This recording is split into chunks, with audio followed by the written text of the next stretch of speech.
My name is John Halpin alongside Chris Palma. How you doing today, my brother? We're doing all right, man. This week was a lot of fun, but the stress is in the air, man. The stress is in the air, and it's already week two. Oh man, we had a very interesting week this past weekend. CP, are you just ready to just get right into it? Let's just dive right into our recap. Yeah, the injury bug was alive and well. Everything was fucking up in the air this past week, but let's do it. Yeah, we'll get to that because there's so much to get to. Let's start with Thursday night. Let's start with the Washington Commanders playing the Green Bay Packers, and the Packers just another dominating performance, coming away with the win, 27-18. But the score, honestly, it wasn't even close. It was Green Bay's day to showcase, look, we are contenders, and they proved it that day. Yeah, absolutely. There's no way to second guess Green Bay to be a Super Bowl contender at this point. They were already on the cusp of that. Micah Parsons was that little extra that they needed, just that little bit. But now there's no guessing that they are once again at the top of this league. Yeah, it's great to see Green Bay at the top, so we're going to keep an eye on them as the season goes forward. Let's move on to Sunday's slate of games with quite possibly the game of the week in Dallas, where the New York Giants and the Dallas Cowboys had a shootout, and the Cowboys coming away with the win in overtime, 40-37. Russell Wilson with 450 yards and 3 touchdowns, but he had one bad pick at the end there.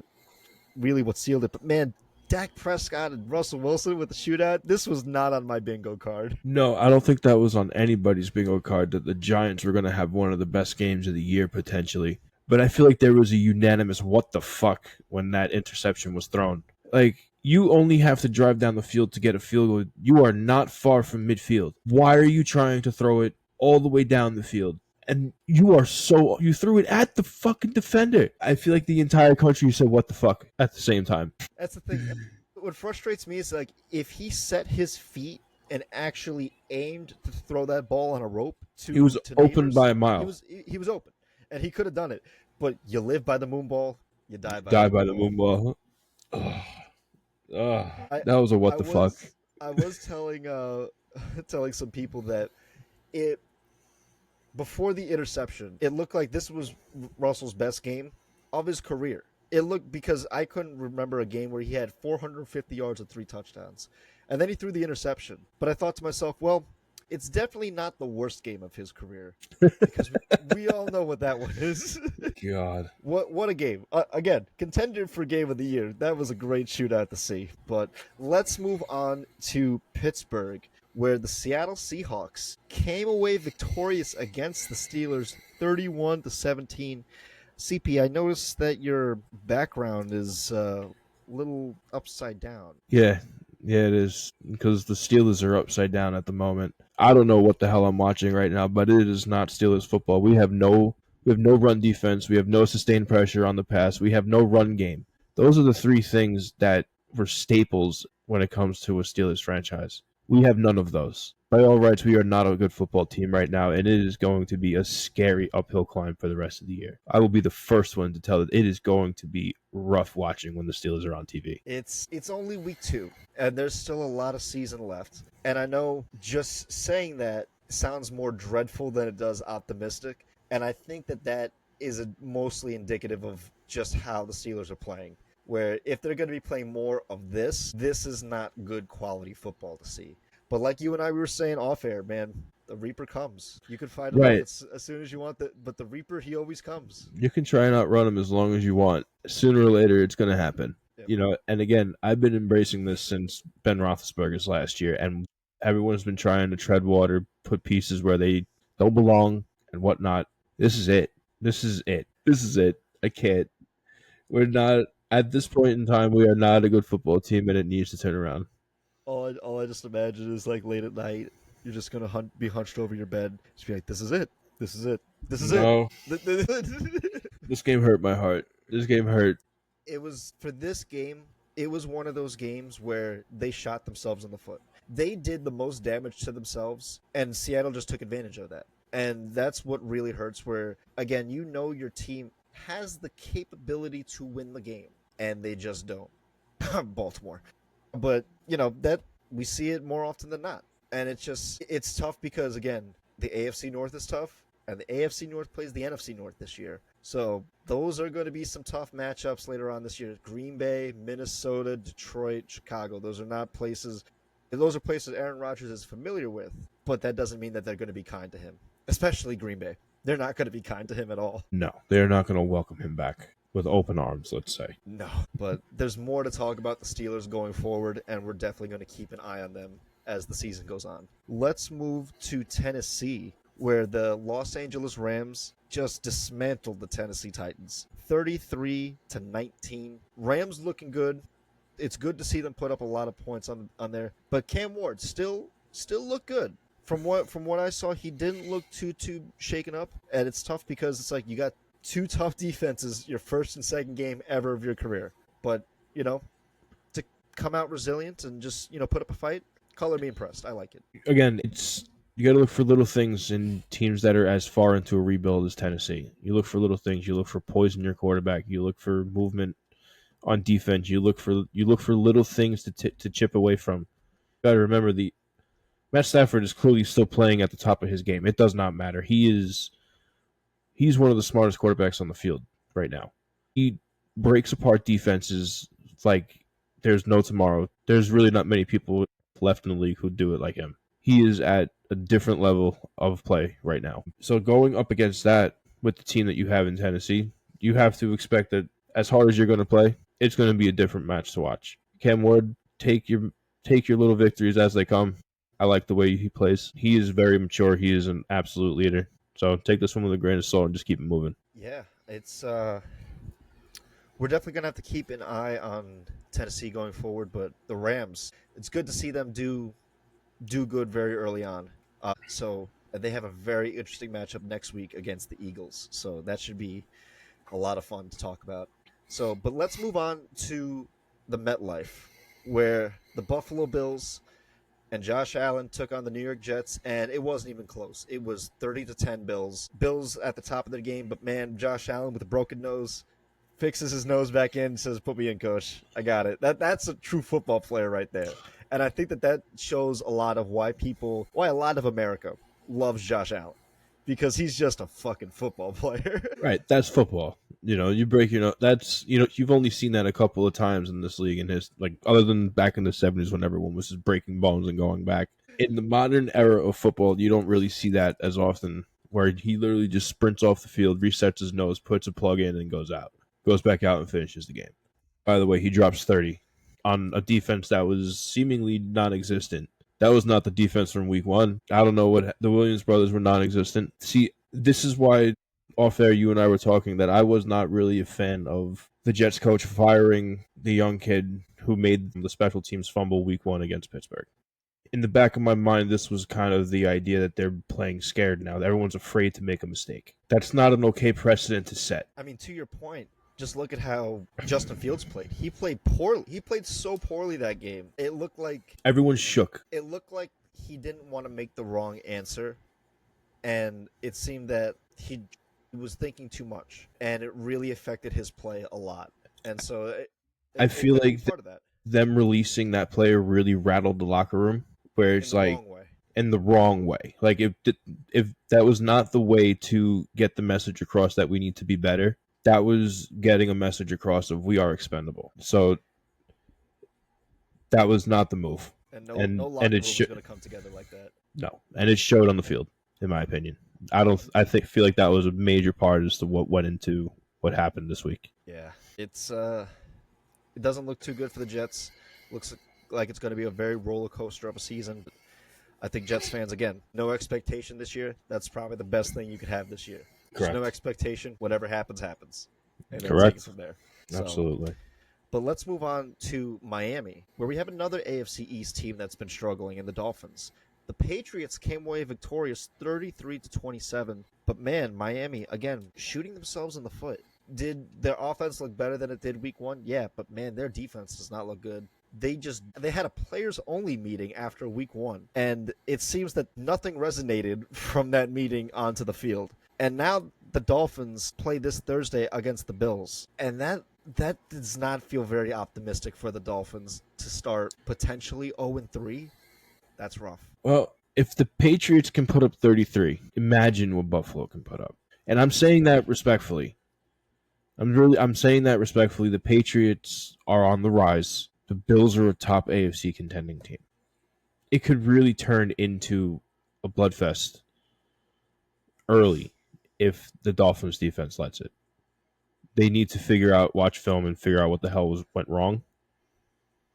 Because their offense played all right. Tua played really well, over 80% pass completion. 300 some odd yards. So he played well. You can only play so well if your defense is allowing 40. If your offense can't answer 40, you have to hold underneath. And we all know Buffalo is very capable of putting that much at the very minimum up on a bad defense. I don't think Tua's playing well. I think he's playing a little, especially this past game. I think he's playing a little worse than what his stats show because the Tyreek Hill is really frustrated. And if you saw the highlights of the game, there were some like wide open throws Tua just missed. And then another costly interception late in the game. Those are just bad decisions and just bad throws that he's making. And I just hope that he's able to clean up his mistakes from these past 2 weeks because there's going to be a bigger magnifying glass on you this Thursday. Absolutely. You're the solo game, the primetime game on Thursday. All eyes are going to be on you, and if you're making mistakes, it's just going to amplify them even more. Especially because you're walking into a really crowd in Buffalo. You're walking into again, it's good that you're playing Buffalo now in Buffalo rather than in December in Buffalo because we know what that looks like. But man, it does not look good for the Dolphins, man. And we'll have to keep an eye on them going forward. But, man, it could be Mike McDaniel's last year in Miami. He's cooked. Yo, I love the way you said that. I'm sorry. He is not a coach you can get behind. He really isn't. He's so press conference, right? Yes, I've heard a bunch of his press conferences, and he just it's just someone you can't get behind. I can't get behind a coach like that. I know people I'm sure Miami's thinking this. It's like, who the fuck is this guy? You know the way he's talking. The way you have to win a game is to win a game. What are you saying? When the coaches get philosophical, that's when you know that the locker room is lost. Like when they gotta start pondering and start talking like Plato. Listen, there's one person who can talk in ambiguous riddles where it gets understood, and that is Mike Tomlin. Mike McDaniel, you are not Mike Tomlin. Stop it, bro. It's so bad, but I love it though because it's just pure comedy. It really is. But man, it's going to be a rough outing for the Dolphins going forward. But we're gonna have to keep an eye on them as the season goes on. But let's move on to Cincinnati, where the Jacksonville Jaguars took on the Cincinnati Bengals, and the Bengals came victorious, 31-27, but not without a cost. CP, would you like to explain what happened? Well, it is like the same old song in Cincinnati. Joe Burrow is out for the season with turf toe and multiple ligaments torn in his right foot or left foot, one or the other. But he's going to be out for 4 months, so his season is done. That is the third season-ending injury in 6 years for Joe Burrow. So let that one marinate for a second. That this kid who is, when he is on the field, he is one of the most dangerous quarterbacks in the league. He is being wronged by the franchise that he is on in every way, shape, and form. The best ranked offensive line he has played for in that 6 years is it's been 27th or below for 6 years straight. Yeah. And even in those 6 years, 3 season ending, those other 3 he was definitely hurt. He has not played a full year. Didn't he play a full year last year? No, I think he missed 2 weeks or so with a wrist injury. Okay, yeah. He missed 2 weeks last year. He missed a couple weeks prior to the year before that with a rib injury, and then the only full season he had was when he went to the Super Bowl that year. And even that was with a 29th overall offensive line. Yeah, and that's the thing. And I think I may have asked you this early on in our first episode of the season, where can good quarterbacks overcome bad franchises? And it seems that the answer to that question is no. It was a resounding no. It's already week 2, and that's the thing is the Bengals have been trying to get together a group of offensive linemen that can protect Joe Burrow. And despite trying, they just can't seem to do it. Now, again, is there a lot more to it than just the offensive line? Yeah, it's again, he could also not be trying to go for the deep balls every single time and being a little bit more conservative, have a balanced running attack. Also, if you want to go outside of the field, and you brought this up as a great point, it's like there's contract restructuring where your team has the money to then go get offensive linemen, like good quality Pro Bowl caliber offensive linemen for whatever they're asking for. And at this point, it's like, look, at that, you want to make sure that you have Jamar Chase and T. Higgins and get them to the contract. That was the big thing this offseason. But now you have Jake Browning throwing to them. And now Jake Browning is going to be behind the 27th offensive line in the league. And it does the franchise no favors because as Bengals fans, I'm sure that they are so tired of seeing Joe Burrow's greatness squandered year after year after year. And like you and I, we were even saying, and a lot of people have been putting up the graphic of him being compared to Andrew Luck. It's their sixth season, and Joe Burrow, and actually this time, has been sacked 201 times compared to, at this point, Andrew Luck's sixth year was 173. And so he's getting sacked way more at a clip. And he's not even finishing full seasons. So that's not even like full seasons of football. And he's still getting sacked more times. If he were to play, like, say, 20 years in the league, I don't think that's going to happen. Like Tom Brady's like length of career, right? 23 years.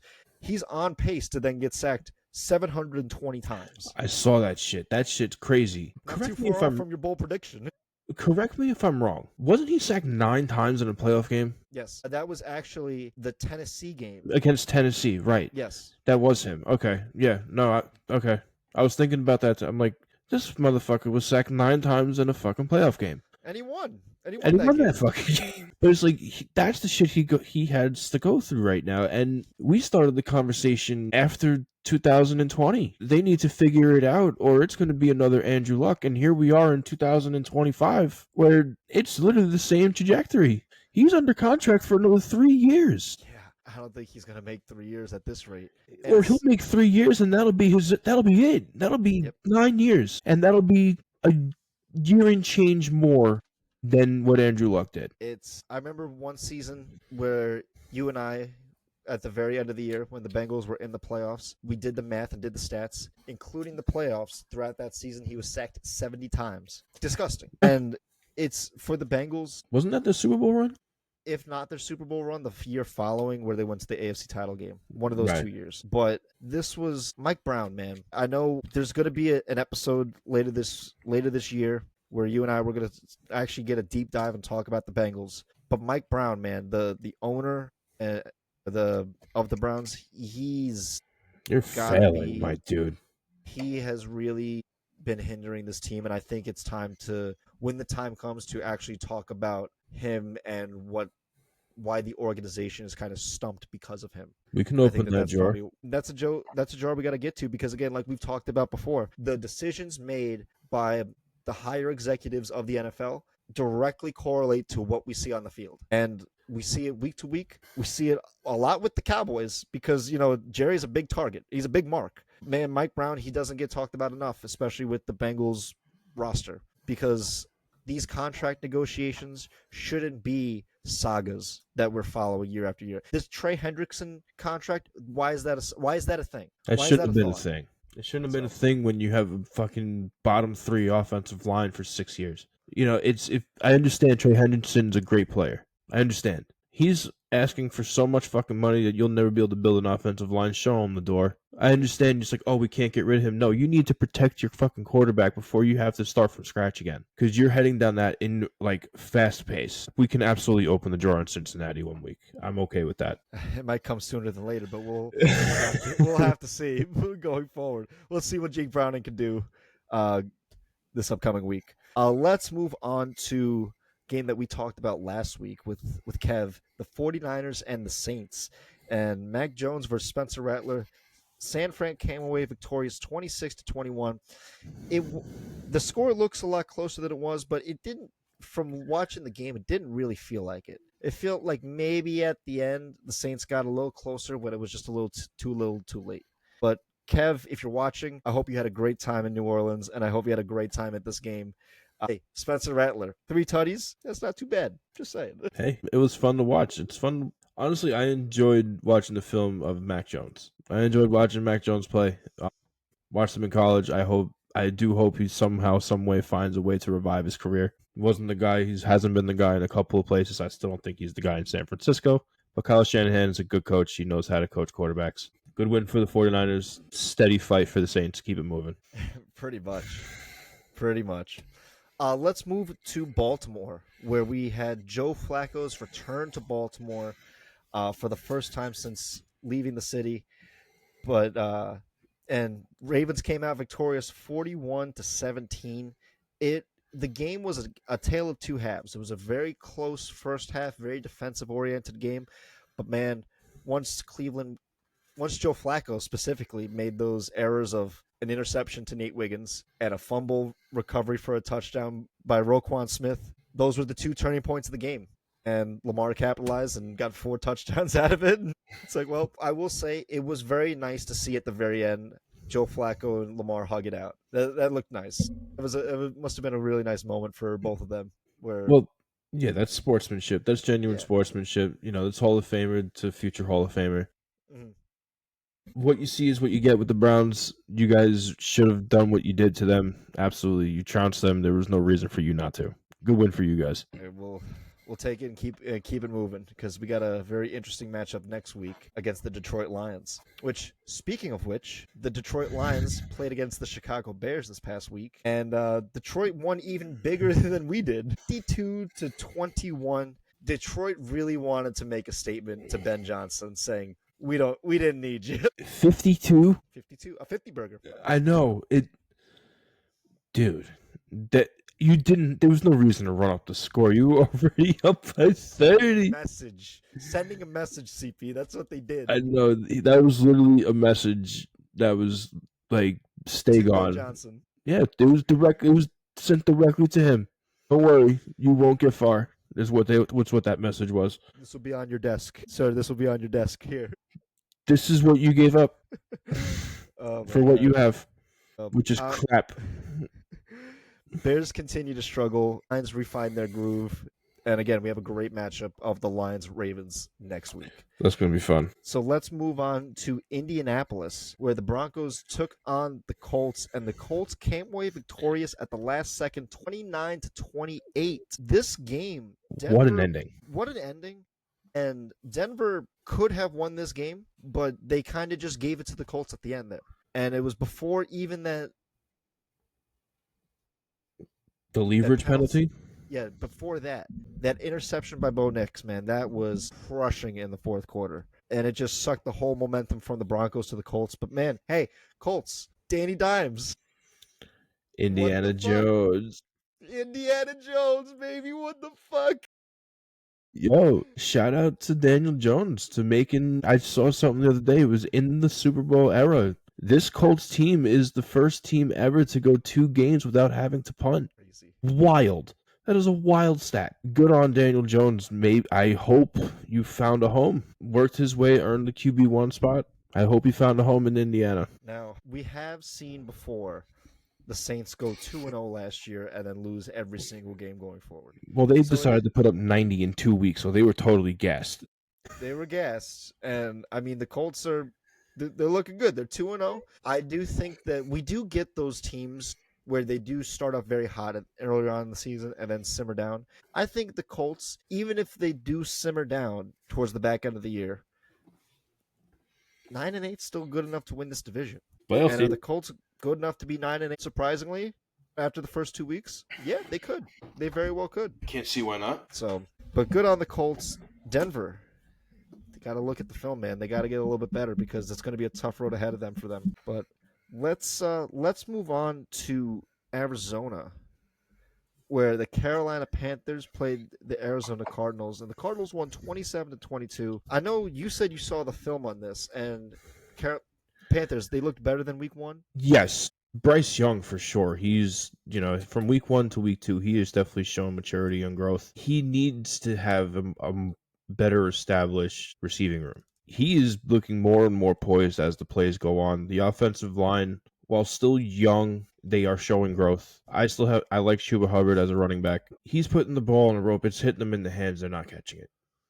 That's not okay in crucial times. Times when you need it third and short, third and mid. You're right outside the red zone. You're trying to crunch clock where you whatever the situation may be. In important situations, a ball hits you in the hand, you have to catch it. It's just what it is. And for there to be able to be a reel of 4 or 5 times where different receivers that happened at the same time throughout that game, in the hands on the ground, in the hands on the ground, in the chest on the ground.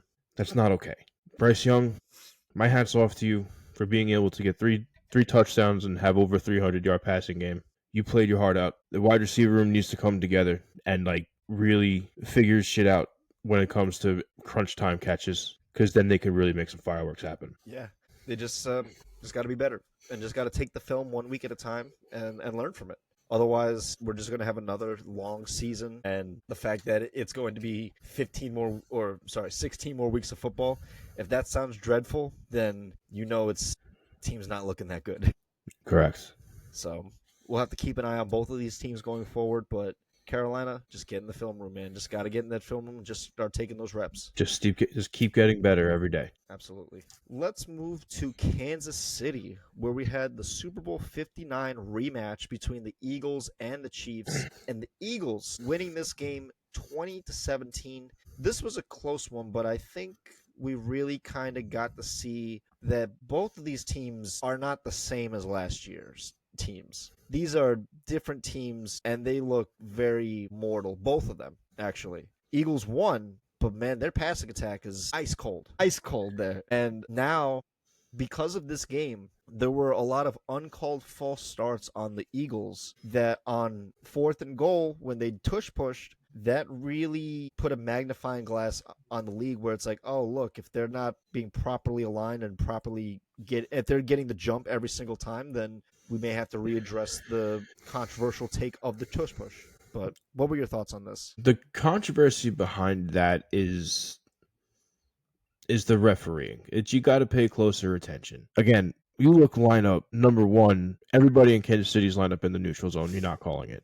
Everybody on Philadelphia, they went before the ball snapped. That's offsides. People moved in the backfield before the ball was snapped. That's illegal formation. So it's like, I understand the idea of keeping the game going. There's over 100 holding calls throughout a game that you won't see. There's there's blocks in the back, there's cut block, there's things that happen that the flags do not come out for throughout the game. I understand the QB sneak is a very effective weapon on close calls. I understand the idea of having a silent cadence when it comes to it. You can always tell the offensive line, listen, we're going on. As soon as you put your hand down, go, because you as a quarterback get to the center and then you notify the center to snap the ball. That's how an effective silent cadence works. I get that, but when the ball is not moving, that is a problem, and that is up to the officials to throw the flag.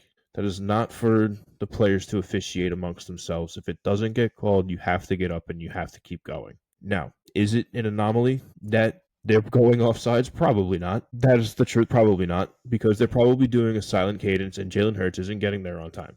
Probably what's going on. Or he's not, or the ball isn't being snapped. The reaction time just isn't it. Something is going off reaction time wise. Doesn't mean they're going to stop. It does not mean they're going to stop. Yeah, they're going to keep trying, and they're going to keep succeeding. It's not even trying. They're masters at it. They are masters at the fucking silent cadence QB sneak, nicknamed the tush push. And they wanted it to be the brotherly shove, but it's just the tush push at this point. But again, we've been on it for years. Refs got to be more consistent. Look, if you're missing calls that typical fans can see, you got to be better at that. Like, there's no way where it's like, if you're just letting them, if you're not willing to call it and just letting the players do what they're going to do, then they're going to get away with it every time. Right. They're not going to stop. And so it's like, look, if you're going to let them do it, then yeah, of course this is going to be the result of it. But I think that after this game in particular, the NFL is going to really take a look at the tush push and the legality of it. And it's like, look, now I'm guessing the Eagles are going to kind of be off it this week, because they really got to step their game up this week because they have a very tough matchup against the Rams. And look, if this is, again, going to be decided by a tush push, it's got to be called correctly. And that's just the simple thing. It's just Gotta get the right call. Yeah, but on the other side, and we'll get into them later, the Chiefs did not play well either. No. They simply did not play well. And again, the Patrick Mahomes, Travis Kelsey era is, in my opinion, all but done. We'll get into it more when we talk about this, but it's like you could see it on the field. Their focus is not on football. Yeah. There's a lot to unpack with the Chiefs this season, but they start 0-2 and they go to the MetLife to play the Giants next Sunday night primetime. So let's move on to Week Two's Sunday night primetime. The Atlanta Falcons and the Minnesota Vikings. And now this was a game that we talked about last week with Kev. And I'll be honest, this game did not go as I expected it to, as a very grindy defensive game. But good on Atlanta. Atlanta won 22-6.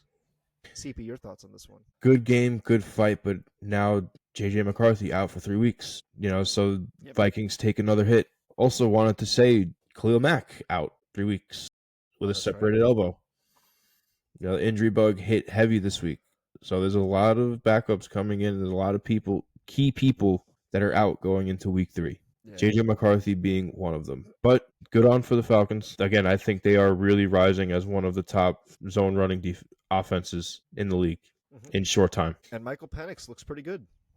I like the way he looks. I like the way he plays. He plays very poised, and for a young guy, that's pretty damn good. He's one who's shown exceptional growth over the past year and change. Yeah, I'm excited to see where this Falcons team is going to be at the end of this year. Could potential wild card? Maybe a spoiler. It's on the board. Who knows? It's definitely on the board. But let's move on to Houston, where the Tampa Bay Buccaneers versus the Houston Texans, and the Bucs won 20-19 in a final game-winning drive led by Baker Mayfield. This game was a defensive game through and through, but man, Baker had that final drive was the stuff of elite quarterbacks, man. That was beautiful. No one should ever second guess Baker Mayfield for being an elite quarterback. If you do, you're just wrong. Mm-hmm. He's done nothing but grow consistently since being drafted into the league. Except now it's a little different. He's doing it quiet now. Now he's a quiet assassin. In the early onset to his career, he was very confident. He was like loud and poised on the field. Now it's different. He's locked in. Mentally, he is different. This is the most most focused Baker Mayfield I think we've ever seen. Mm-hmm. And I don't think people are ready for what's to come from Tampa. Tampa's 2-0, and they're looking pretty good. So we'll have to keep an eye on the Bucs going forward this year. But hey, Baker's 2-0. CJ Stroud and the Texans 0-2. So they need to bounce back, and they need to bounce back fast. Otherwise, they're going to get lost very quickly in this deep AFC. But speaking of which, let's move to the final game of this Week 2 matchup, and that was the second Monday night game, and that was the Chargers versus the Raiders. And Justin Herbert and the Chargers came away victorious 20-9, but man, it was an ugly game for the Raiders this one. The Raiders circus, it never ceases to amaze. I think this is the first time in my life where I've ever seen someone throw the ball away on 4th and long. After scrambling for 7 seconds. You're going to scramble around the field and then just throw the ball away. Mm-hmm. Just throw it away casually. Not even like making an attempt. It sucks because it's like, look, with Geno, you know you're going to have limitations, right? And I was telling you, it's like, look, the Raiders had an 11-minute drive just to get a field goal. And I think that's going to be indicative of their whole situation. Is they're going to be like going miles and going through so much crap just to get so little result out of it. And it starts with their offensive line because it's doing no favors for their star running back, Ashton Genty. And I feel bad for him because he's a great running back and he's trying, man. But when the Chargers defensive line is pushing the guards into Genty, you got a problem. You have a serious issue, especially when on the other side you have behemoths like Joe Alt coming in and just taking the heads off of your sitting cornerbacks on toss cracks. Disgusting. It was one of the nastiest blocks I think I've seen in a very long time. That Protector of the Year award has awoken offensive lines across this league, and it's fun to watch. There's a new aggression right now going across the offensive line. For people who watch this game, I implore you to take a closer look at what's happening to these offensive linemen. They are moving with a different aggression this season. They want to prove that they are the Protector of the Year. The pancakes are real this year. I'm throwing that one out there. I want to know who the IHOP Player of the Year is. That's what I want to know. Oh, The that's what we're gonna International call House it. of the IHOP, the International House of Pancakes. They missed a terrible opportunity not naming it the IHOP award. I think legally they couldn't, but I understand why. I'm sure the NFL could work out some type of contract where it would be allowed. Some It's not. sponsorship deals. It's not a patent. My God, I love it. Well, that was the week 2 recap. We had a lot of great games for week 2, but we have a lot of great games looking forward to week 3. And CP, I know there was one game that you wanted to talk about in particular, and let's get right into it. Let's talk about this Rams Eagles matchup, and tell me why this one in particular spoke to you. See, at first I didn't know. I looked at it and I was like, oh, this seems interesting. But then I sat and I looked at it more because now the argument of is Justin Fields elite is starting to come back around again. It's For still Jalen Hurts. Jalen Hurts. Sorry, is Jalen Hurts elite? That conversation is still fluttering around, and I still stand by yes, he is elite. the The receiving room, for some reason, there is a chemistry issue going into this week, and that is not okay. They need to figure that out and figure that out quick. But I feel like people are really falling off from the reality of how complete Philadelphia is on offense. They have Jalen Hurts at quarterback. They have Saquon Barkley at running back. They have Devonta Smith at the 1. They have AJ Brown at the 2. At any given point, any of them can do something great. At no point in the game does everyone have to be great. I want that one to sink in for a second. At no point does every single person on that field need to do something great for something to happen and for them to win a game. So while one person may statistically look like they are not playing well, the rest of the team is still doing what they need to do to win. It's about doing your job effectively, and both of these teams do that. And I think that's why this game really jumped off the page at me. They're almost like mirror images of each other, in my opinion, where it's like, we say chess match a lot in this. This is a very meticulous game where it's going to be two quarterbacks that know when they need to be great and when they have to pump the brakes, when they have to pull the gas, when they have to tell someone to take the reins and do something great for us here. This is a full team effort coming from both teams, and this is why both teams are 2-0 at this point, because they are fluid. They are both moving as a unit. Not one person has to be great at every single point in this game going in. But we're going to see greatness from both quarterbacks, Matt Stafford and Jalen Hurts, going in this week, I think. So this game excites me a lot. I can see why, because these two are probably two of the top contenders in the NFC, if not the top contenders in the NFC. And it's very much on the board that we can get this matchup again in January. Right. It's very very much on the board because last year we did.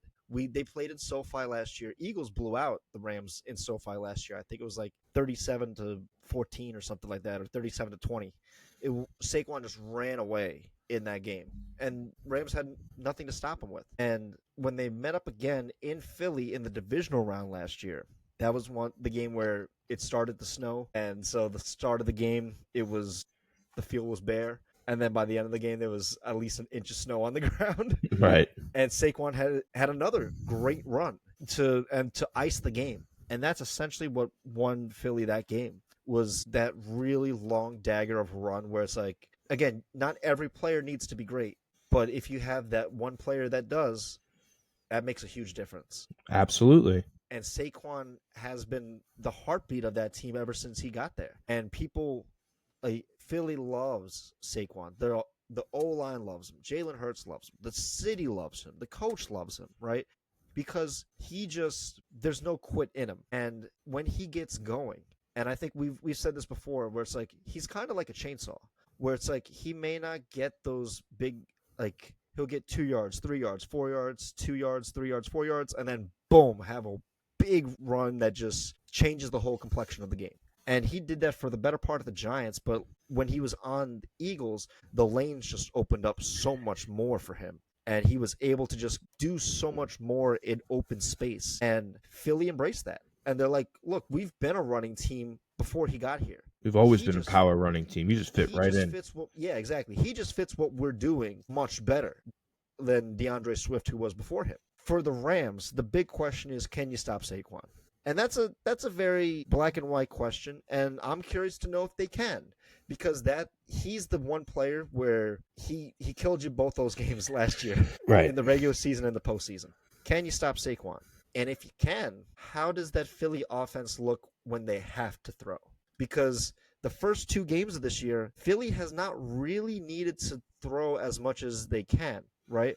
And I think a lot of criticism has been pointed to Jalen Hurts, where it's like I think he only has 200 yards passing this year with no passing Something like that. touchdowns. Yeah.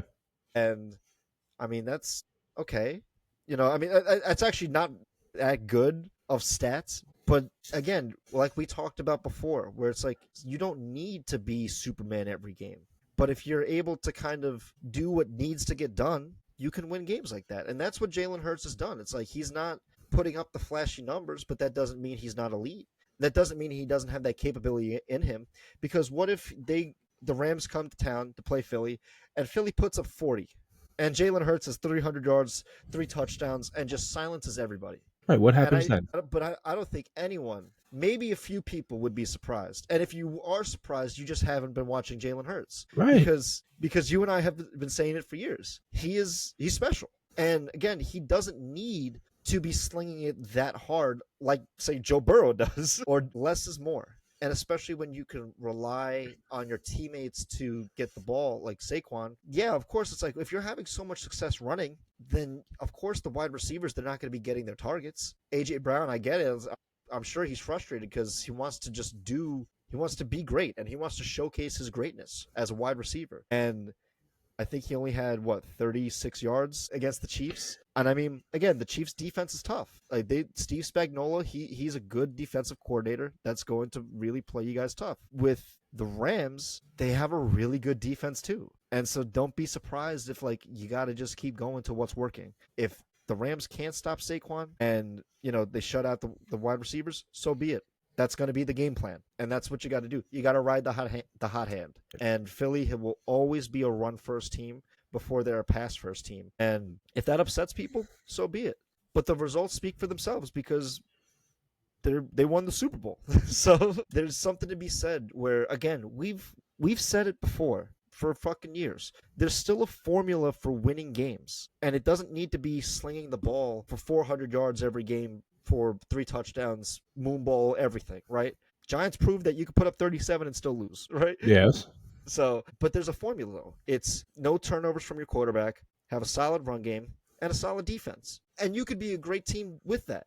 And Philly, it just seems that they have been following that formula since last year, and that's really what won them the Super Bowl too. It's like they just followed that formula, did it, and everyone did it to the max. And it seems like the criticism of their offense being lackluster, it's like I think that maybe not so much in a game like this, but they can prove it. They can absolutely prove that they are that team. And I would feel so bad for any team that is going to come across Philly that given week. It's so fast people forget. So fast people forget what this team is really capable of. Mm-hmm. Like, they put up 40 in the goddamn Super Bowl. Can we please remember who this team is for a second? Yeah. And again, they're playing the game at a more conservative, meticulous level. They can flip the switch at any point in any direction. And I agree with you wholeheartedly. I feel bad for the team that gets in their way when that day comes. Going to Saquon Barkley, when he was on the Giants, yes, he was like a chainsaw, but that was because that was what his offensive line allowed him to be, where he had to piece away. Now in Philly, you can say he is probably one of maybe 3 running backs where you can confidently say every time he touches the ball, he is one missed tackle away from breaking away for a huge run. Mm-hmm. It's him, Derrick Henry, and you could probably argue Bijan Robinson, and that's it. So he is one of the most dangerous players on the field at any given point. Mm-hmm. You're really gonna try and you're gonna test those waters and see who he's swimming with right now on that offense. I want to flip it a little bit. I want to flip it to the Rams offense versus the Eagles offense real quick. I think that the Rams offense is a bad matchup for Philly. I don't think Philly this year, from what I've seen and from what I saw against the Chiefs, the Eagles defense played very much like they did in week 1, where it's like they are a lot of stuff outside the numbers and the shots at the safeties. You can have those balls. Those balls are there. There were some throws by Patrick Mahomes where he just missed wide open receivers past the safeties. But the fact that they got that wide open concerns me for the Eagles defense because you have a quarterback in Matt Stafford who It's once not he going to miss sees that pass. he's not going to miss that, right? So I think that the Eagles defense they're in trouble. And I don't think that they're as good of a defense as they were last year. And I would love for them to prove me wrong. And if they shut out the Rams, by all means, they prove that wrong. If the Eagles go like 30-0 this game, I think they just prove everyone wrong and say like, yeah, no, I we don't won, see Tommy Eyes, that, we earned it, but right? I don't see that because the Rams are that good of a team too, and Kyron Williams is looking good. Devontae Adams is looking good. Puka Nakua found his footing last week. He was looking good. Their offensive line looks crisp. Matt Stafford looking sharp, and it's still early in the season, so he's healthy. I just feel for him because if it's going to be tougher for him if Philly does what they did in the Super Bowl, where they're able to get pressure with four, and then they just they have the rest of the guys in the backfield. That's going to be a lot harder for them to move the ball. But if the Rams are able to sustain blocking, okay, you give Matt Stafford time. You give him an extra second. You give him an extra 2 seconds. One matchup. Devontae against Cooper DeJean. it's a good matchup. That's a good matchup, man. I'll take Devontae on that, man. Like he's just, I'd take that probably 8 times out of 10. and I think Matt Stafford has full intention to. And I think that Sean McVay is such a great coach that I think he's going to have the Rams very prepared for this game. I just hope that Nick Sirianni can really cook. Like if the Eagles are able to get ahead early, that's the best thing for them because then what you do is you force the Rams to become one dimensional. And then it's like, okay, then now we're going to start up and with our front four, playing the back coverage, and we're going to start doubling up these receivers that you're targeting. So this on both sides of the ball, Philly's offense, Rams defense, Rams offense, Philly's defense. It's going to be great matchups across the board. But yeah, I agree with everything you said there. This is going to be a very fun matchup to watch. I am a little concerned with the Eagles' front going into that offensive line in LA. Like you said, Matt Stafford is not going to miss the open throws that the secondary leaves. But if that front four can't get to Matt Stafford and he has time to really dig in and let the ball fly, there is good chance that the Rams come in and absolutely embarrass the Eagles. That is a real thing. That Matt Stafford is still playing on such a level that he can embarrass the current defending Super Bowl champions. And that's a real thing. I don't deny that one bit. Yeah. I think that with the Rams, at least the last 2 weeks, I think it really showcased them as a complete team. And Philly, the last 2 weeks, hasn't really proved it this year, but they proved that they're more than capable of winning, if that makes sense. Where the Rams, where it's like, look, they had that grindy game against that Texans defense week 1. They won 14-9. I mean, both defenses are great. And I got to say, Jared Verse, shout out to Jared Verse, man. He is a very silent contender for Defensive Player of the Year. He is just that good of a player. And week 2 against the Titans, right? You play who you play, but you put up 33. And, there's some teams who struggle to put up 30. And we saw that, say, last year with the Chiefs. They didn't score. The only time they put up 30 points last year was in the AFC title game. Every other game, they did not put up 30. And the Rams were like, oh, we're just going to check that box off right now. So it's like you don't have to question our offense because, no, our offense at full throttle is more than capable of putting up 30 at minimum. Exactly. No, I see that. This is going to be an interesting game. This game really came off the page at me. This game's going to be fun. I'm excited for it. Any final thoughts on this one? I just hope the receiving room in Philly really gets it together. Because when that team is on firing on all cylinders, you go into an LA team that's also firing on all cylinders, you can get a really exciting game. But if the Eagles go in one-dimensional and that Rams defense is capable of stopping Saquon, this could be really not an okay game for Philly. Yeah, I expect a very close game between these two teams. But man, whoever comes out victorious, they're going to be the top dog in the NFC. At least one of them, that's for sure. At least one of them. But let's move on to the second game that we wanted to talk about, and that is the Kansas City Chiefs going to the MetLife to play the Giants. Must-win game for the Chiefs in Week 3. Must win. First time in Patrick Mahomes' career that he started 0-2. This is not the Chiefs team that we remember. But CP, you want to start off with this one? It sucks when I'm right. Now, can they still make the playoffs? Absolutely. Absolutely. But as we've been saying for a couple of years now, how you play in the beginning determines how you will be at the end. Every loss counts for more early in the year now. 0-2 is not a good look. And the fact that they absolutely should be 0-2 and the Giants should be 1-1 and it's not a flipped conversation is baffling. I don't know if the Giants should be 1-1. The I Giant, don't know. if Russell Wil- again, the game is the game. If Russell Wilson connected on that pass, they would have won that game. I don't doubt that. So by all rights, they should be fucking 1-1 for instead of a slip pass. But by all rights, the Chiefs should absolutely be 0-2. They have not played to win a game yet. Their focus is not on football. I don't know what their focus is on, but it is not what is happening on. Mahomes looks flat. Kelsey looks flat. They're walking around with free 4 t-shirts for Rashee Rice because he's suspended. Like, stop it. Stop it. Focus on what's happening. What's happening off the field is happening off the field.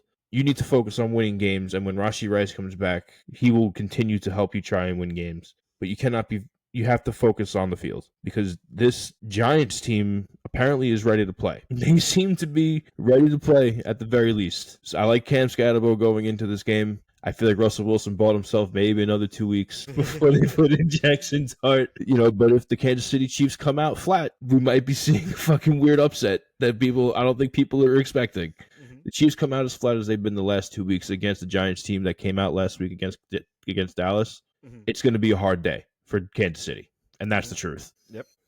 And look, I agree with you. This Giants team surprised the shit out of us in week 2. Again, we didn't expect it, especially for them not scoring a touchdown for week 1, and then they just couldn't stop scoring touchdowns week 2.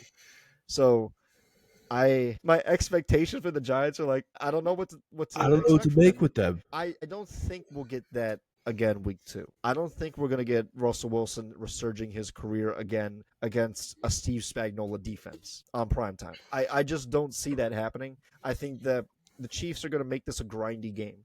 And I think the Giants are more than willing to play that grindy game with them because I think that they want to really showcase that they are physical, that they are, New York Giant football of physical, run, in your face, through the A gap. Doesn't matter. We're gonna fucking hit you. And if they're able to come away victorious, so be it, man. But it's gonna be tough because the Chiefs are gonna be more focused this week than they were the previous 2 weeks. I sure hope so. And I do agree with you that I think that they off the field with Rashee Rice because they were distracted. I definitely agree with you that they were distracted last week because a lot of players, including Travis Kelsey, had free 4, like Rashee Rice's number on a shirt and then Rashee Rice on there. For those of you who don't know why he's suspended, he was caught drag racing in Dallas. And then when someone got killed, he fled the scene. Right. And so I don't know what the free 4 is really like. You want him just back on the field because he definitely deserves to serve some time. And he's At least not. for me. Like, yeah.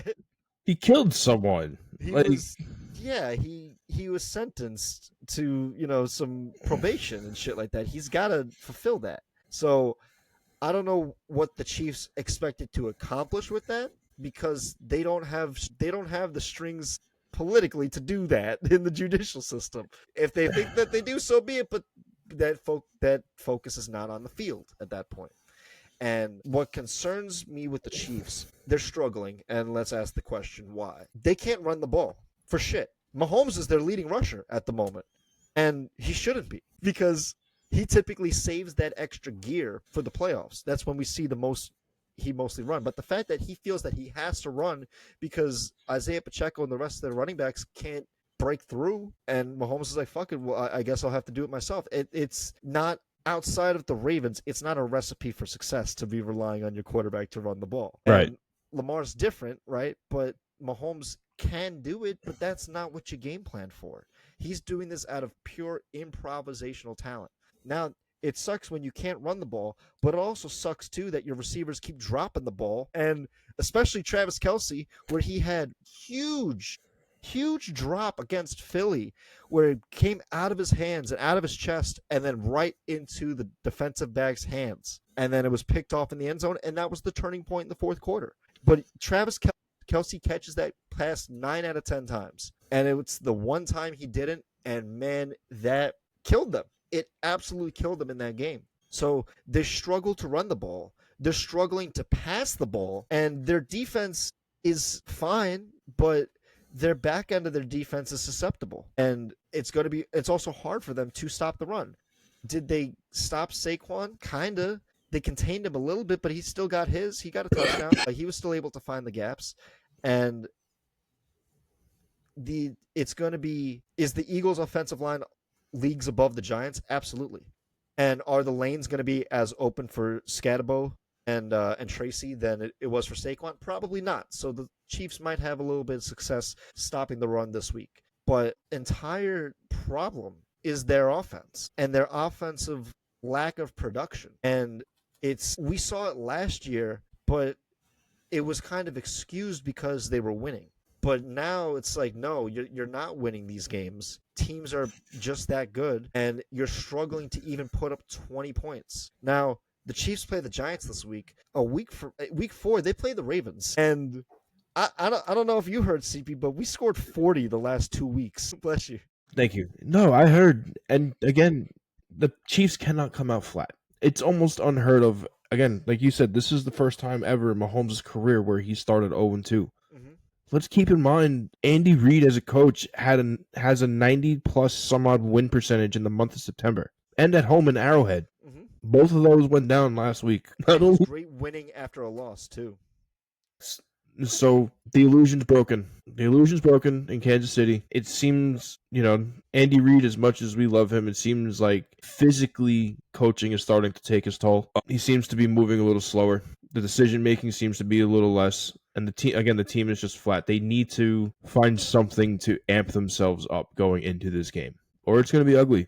It could get ugly. I don't know if it's a lot of Andy Reid's fault. I'm not putting a lot of fault on him. Mm-hmm. Most of it's the players just being flat, and it literally only being Mahomes and Kelce.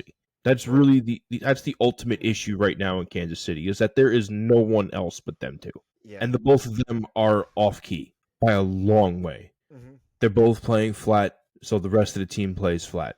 Mahomes, the cheat code that is Patrick Mahomes is no longer a cheat code. He's been figured out, and he has not evolved. He has not evolved past the cheat code from years ago. Because he played on God-given talent. He plays on God-given talent, and that's fine. That will get him to the Hall of Fame. This is that point of the career where God-given talent will no longer bring you as far as you need. Mm-hmm. Where you need to become a student of the game again, and that is when you need to do things differently. I think for Mahomes, and I don't disagree with any of that. I think with Mahomes, he did adapt from that Tampa Super Bowl, where a lot of teams at that point forward gave him Tampa 2 and pressure with 4. And from that point on, he's like, okay, I'm not going to be throwing the deep ball anymore. I'm going to be, again, a very death by 1,000 cuts quarterback. And they won 2 Super Bowls following that, right?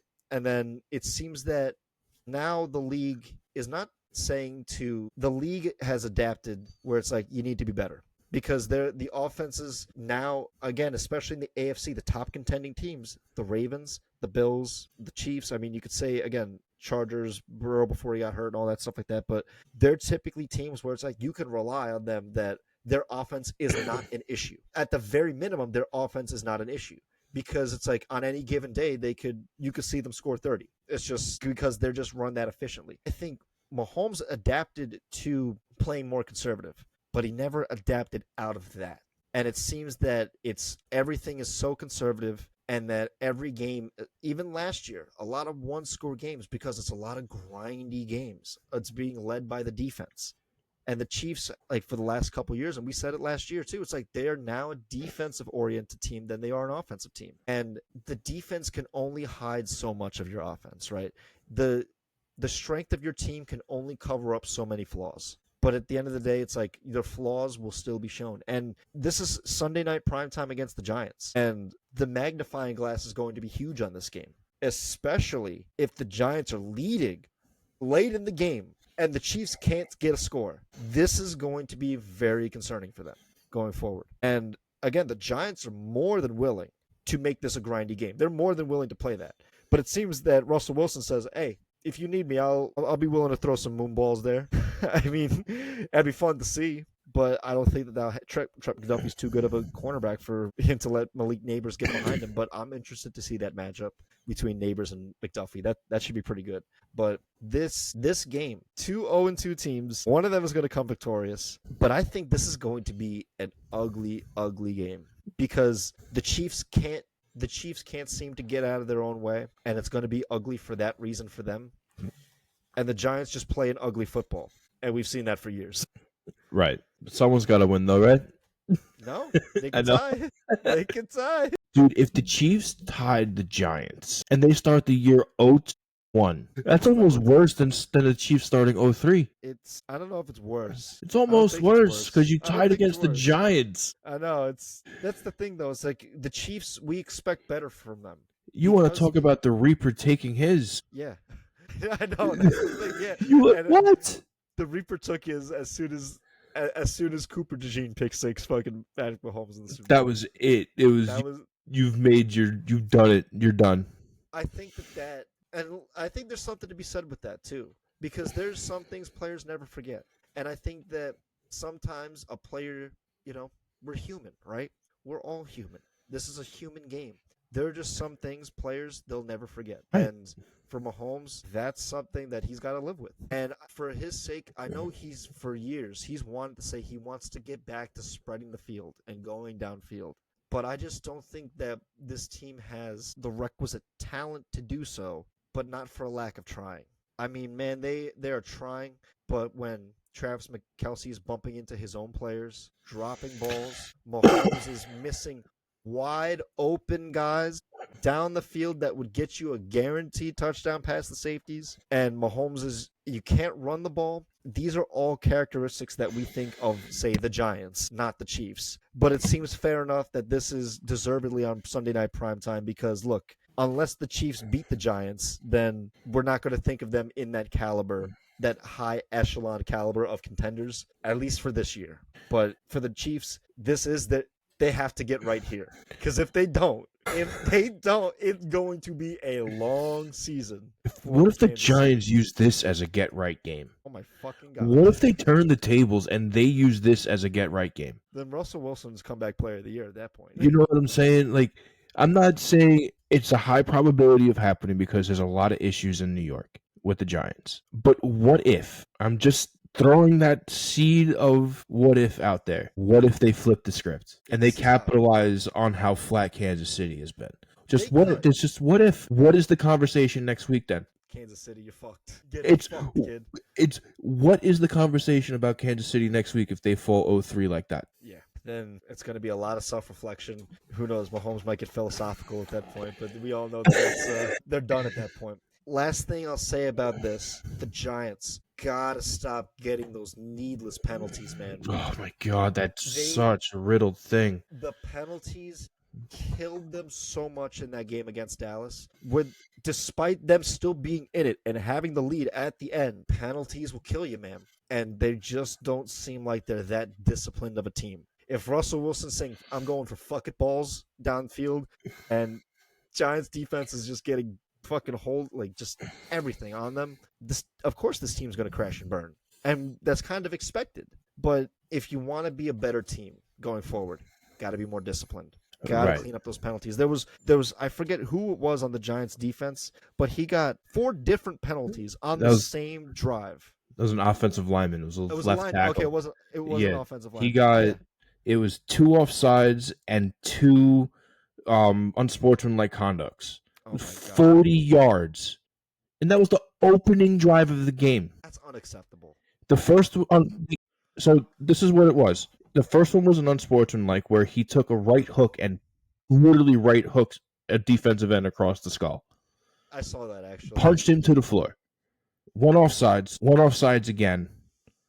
And then there was another one where he was getting beat by another edge rush, took him to the ground, and then decided to throw him back to the ground from the back. So it's like you crashed out in the first sequence, and then you decide to yell at Brian Dable because he sat you. What is he supposed to do? I'm supposed to keep you in? Why? Because you're physical? You just showed me you have no idea of how this game works. Take a seat.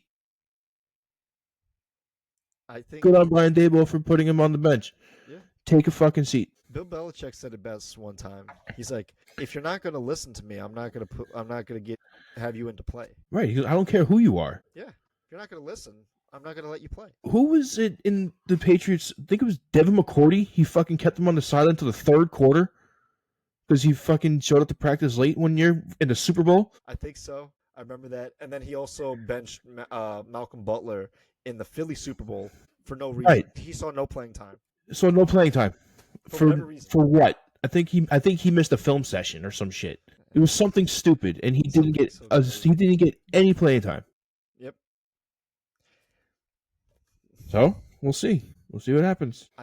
Again, Giants just got to be a little bit more disciplined because Kansas City is going to be the more they are a disciplined team, and for all their faults that we discussed with them, their lack of offense and opportunistic defense, Kansas City is a disciplined team. They don't get many penalties, despite our criticism of it last year, but they are, they've been there, done that, and the moment's never necessarily too big for them.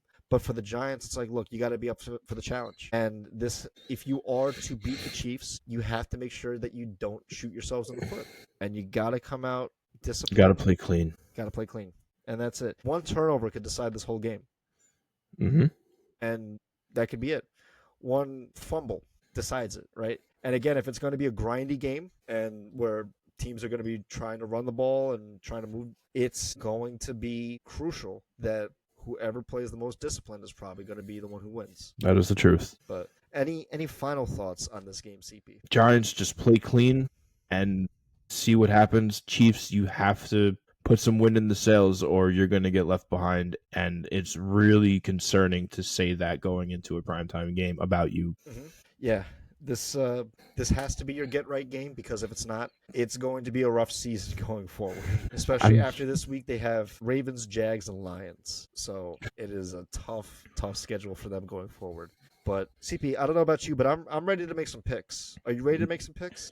Yeah, man, let's do it. Let's get it. Let's do it. But I want to just go. So last week you went 10-6, Kev went 12-4, and I went 13-3 in our picks last week.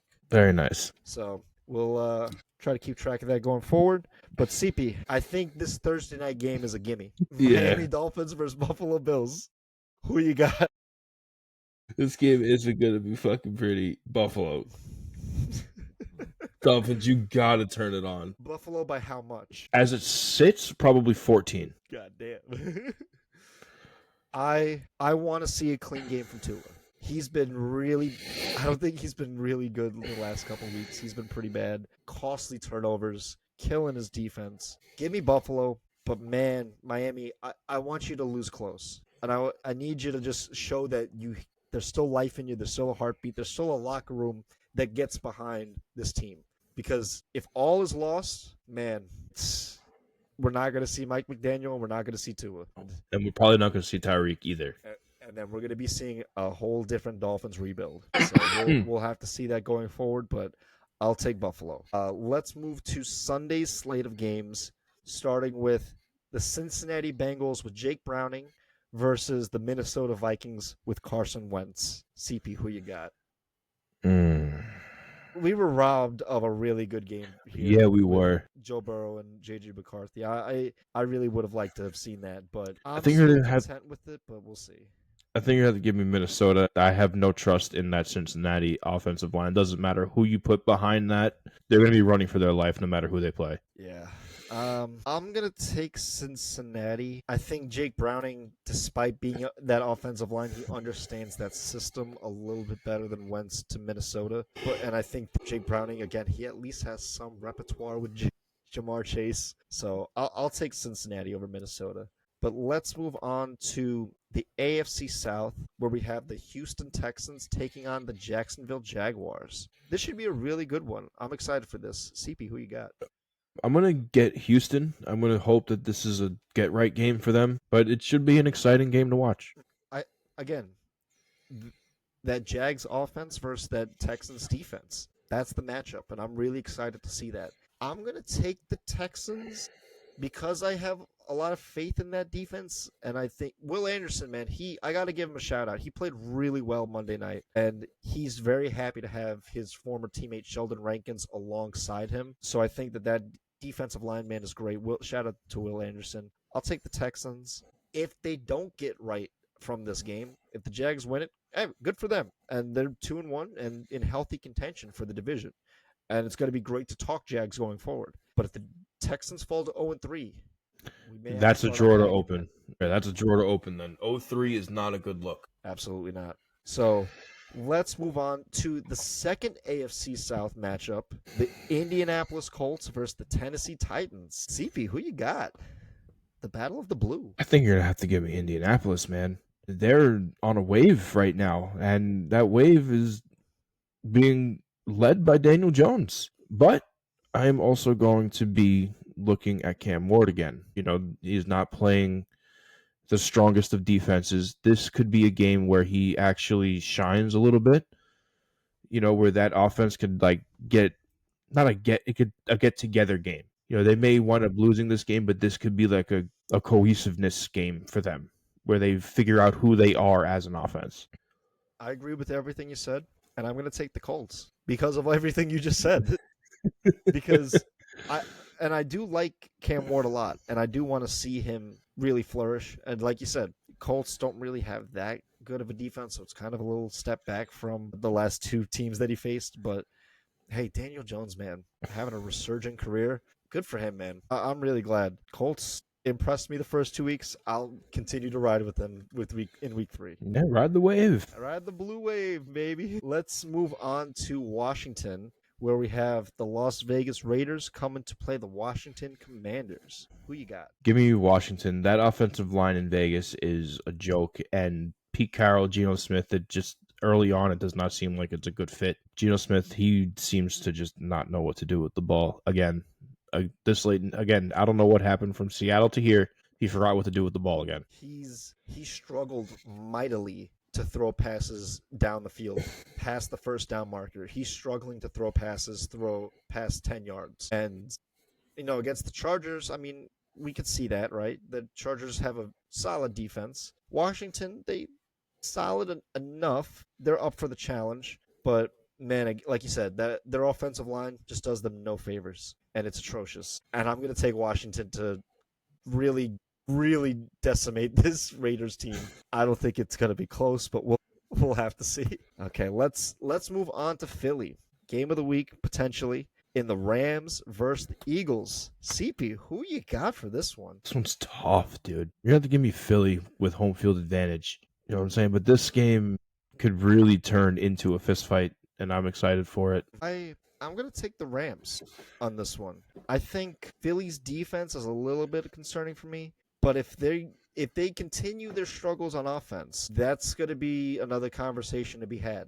Yeah, that's a big concern. But I want to see them, if the Rams, really put up points, can Philly answer the call? And I want to see them answer the call because like we said earlier, they are more than capable of doing it. I think, again, if the Eagles even say lose and it's like 35-33 or something like that, I think they still prove a lot of people wrong. Yeah, but 100%. I'm excited for this game. I'll take the Rams. But let's move to Carolina in an NFC South divisional matchup between the Atlanta Falcons and the Carolina Panthers in Raleigh. Who you got? Give me Atlanta. Carolina, again, I have a soft spot for you, but Atlanta is leagues ahead of you right now. Mm-hmm. If you can keep it close and just play clean, it's really all you can really ask for. But Atlanta, keep doing your thing, and you will walk away with a win here. I'm going to go Atlanta as well. I was really impressed by that Atlanta defense against Minnesota. They really got after J.J. McCarthy, and I don't think the Carolina's offensive line is that much better than Minnesota's. Atlanta, if you can have a team that has both a solid offense and a solid defense, I think that could be a solid team worthy to be a wild card contender. I'll take Atlanta. Hell yeah. Let's go to New England, where we have your Pittsburgh Steelers versus the New England Patriots. CP, Who you got? New England doesn't have much of a run game, so I'm going to go Pittsburgh. But again, if we don't have any establishment of run defense or pass defense, the flag will stay upside down, whether we win or lose. It's just what it is. If we fucking win, but we play like shit, the flag stays down. It's just what it is. Man, I'm gonna go with Pittsburgh as well. I trust Tomlin to really get on his guys and be accountable for their mistakes. And that's what really was the difference between in that game last week versus the game against the Jets, where the Steelers shot themselves in the foot multiple times last week against the Seahawks. If they clean that up and play a close game, they can come away victorious. I'm gonna pick Pittsburgh just on the trust of Mike Tomlin. Okay. But but that should be a good game. I'm excited for that one. Let's move to Cleveland, where we have the Green Bay Packers coming to play the Cleveland Browns. I'm just gonna take Green Bay. Yeah, I no, just it's not even going to be close, dude. Yeah, I think that this is not a favorable matchup for Cleveland at all. No, I don't like this matchup for Cleveland. They have a rough show ahead of them. Yeah, soon enough. I'm guessing after this game, we'll probably start hearing Dylan Gabriel starting for them sometime soon, but It's coming. we shall see going forward. Let's move to Tampa, where we have the New York Jets coming to play the Tampa Bay Buccaneers. Again, I'm taking the Bucks on this one. I'm not going to overthink this one. No, I'm not going to overthink this one either. It is leagues above the Jets, but the Jets hopefully can keep it close enough. Maybe. No? All right. No. I tried. I'm not going to try much harder than that. You but see that man Baker Mayfield meditating before that drive? that shit's menacing. He is locked the fuck in right now. I want you to know I saw that and that shit was fucking menacing to me. He went from calm and zen to I'm gonna hurt somebody. Oh my God. Rest in peace, Jets. Let's move to LA, where we have the Denver Broncos versus the Los Angeles Chargers. This should be a good AFC West divisional game. I'm excited for this one. CP, who you got? Give me the Chargers, man. I think the magic is back in LA. I'm going to take the Chargers as well. I don't know about magic, but I think that Harbaugh has a good formula for him. And I got to say, Justin Herbert's been playing so far the best he's been playing out of his career so far. This game could decide tiebreakers within the division. So we'll see, man. But it's fun to see LA look like a complete football team. For the first time in a very long time. Probably since the LaDainian Tomlinson days. Going way back. Way back. That they were a totally, like, a actual complete team. Mm-hmm. I think it was probably back then with that team. I can respect it. This should be a really good game. I'm excited for this one. Let's move on to Seattle, where we have the New Orleans Saints coming to play the Seattle Seahawks in the Northwest. CP, who you got? Give me Seattle. Sorry, Kev. Yeah, I'm gonna take Seattle as well. I think that again, they were very opportunistic last week, and New Orleans they're gonna make mistakes that are gonna cost them. But again, for their sake, I hope they keep it close. But Kev, I'm sorry, man. Gotta go with Seattle on this one. Let's move to Chicago, where we have the Dallas Cowboys coming to play the Chicago Bears. CP, I already have you written down for Dallas. Is that correct? Yes. Okay. Yes. Give me one reason why I should say Chicago's going to win this game. Caleb Williams. You're right. I could say that with a straight face. No. Just no. He ain't it. I'll take Dallas too. I do want to give a shout out to Dak. Dak's been playing at a very high level lately, and his veteran knowledge has really shown on the field. And I was very impressed with him, not only week 1, but also week 2. So big shout out to Dak. I'll take Dallas and crushing Chicago. Let's go to San Francisco, where we have an NFC West divisional matchup between the Arizona Cardinals and the San Francisco 49ers. This should be a really good game. I'm excited for this one. CP, who you got? Give me Arizona. I like Kyler Murray. Always have. They're off to a good start. And San Francisco's hurt already. So you have to give me Arizona. Yeah, I'm going to take Arizona as well. I think I like to see Mac Jones in Kyle Shanahan's system, but Arizona just gives Kyle Shanahan fits, man. They play them close and they're not afraid of them. So I'm going to take Arizona, but I think this should be a good one.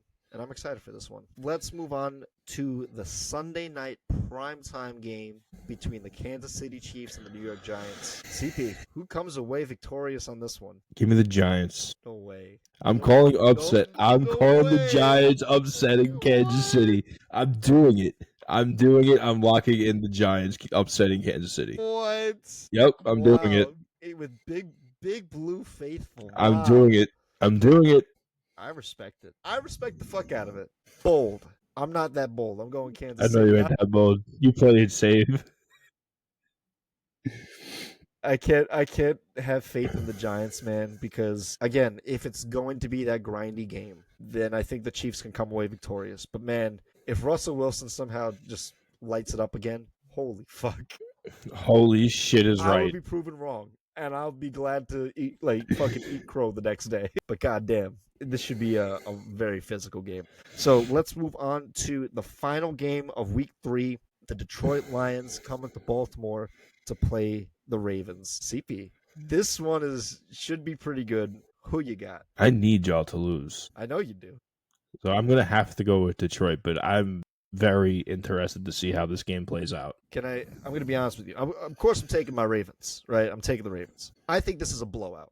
On which side? The Ravens blow out the Lions. I think that this game is going to be one of those games where Lamar puts up 5 touchdowns, and we get it at Wow. least one. We get one of those at least once a year. And you think it comes against the Detroit Lions this year?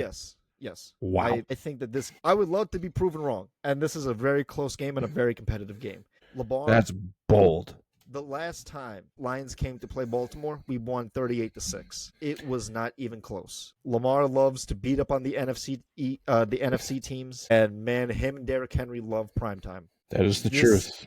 This game, I hope is close, but man, I don't think it will be. Well, there you have it, folks. Week 3 is underway. Please leave a like, a comment, subscribe. If you are trying to come on to the show for an interview, please contact either John or myself, and we will schedule in for the rest of the year. We are open. Until next week, this week should be a lot of fun.